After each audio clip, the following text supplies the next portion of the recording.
दाब राज्य में घर जमाई बनकर रहें। राजा पांठा ने यह शर्त स्वीकार की और 7 वर्षों तक वहां रहे। सेवा विवाह की अवधि पूर्ण होने के पश्चात जब राजा पांठा अपने राज्य लौटना चाह रहे थे तो राजा तारहामल ने उन्हें अपने घर में प्रवेश नहीं दिया। इसके बाद याहामोगी और राजा पांठा जंगलों में भटकते रहे और अंततः देवमोगरा नामक गांव बसाकर वहां निवास करने लगे। यद्यपि याहामोगी पटरानी बनी, उनका जीवन संघर्षपूर्ण रहा।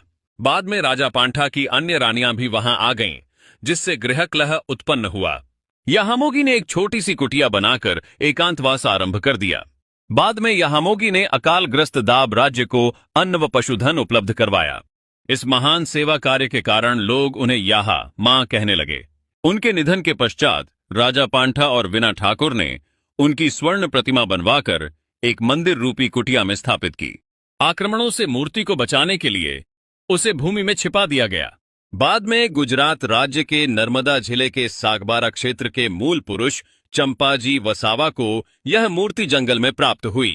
उन्होंने परंपरागत विधि से इसे पुनः स्थापित किया और महाशिवरात्रि के पर्व पर पूजा अर्चना आरंभ की। आज भी इस पावन पर्व पर वहां मेला आयोजित होता है।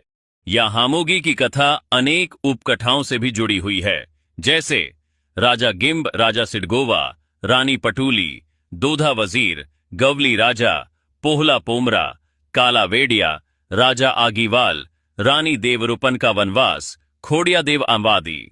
इन कथाओं में दाब मंडल के आदिवासी राज्य की झलक मिलती है। बहुपत्नीत्व, पंच पद्धति, सेवा विवाह, घर जमाई की परंपरा, महुआ से शराब बनाना, गव्हाण पूजन जैसी परंपराओं की जानकारी भी इनमें समाहित है। इन कथाओं से यह भी प्रमाणित होता है कि भील समाज मूर्ति पूजक रहा है। राजा पांठा और विना ठाकुर द्वारा निर्मित स्वर्ण प्रतिमा इसका ऐतिहासिक प्रमाण है।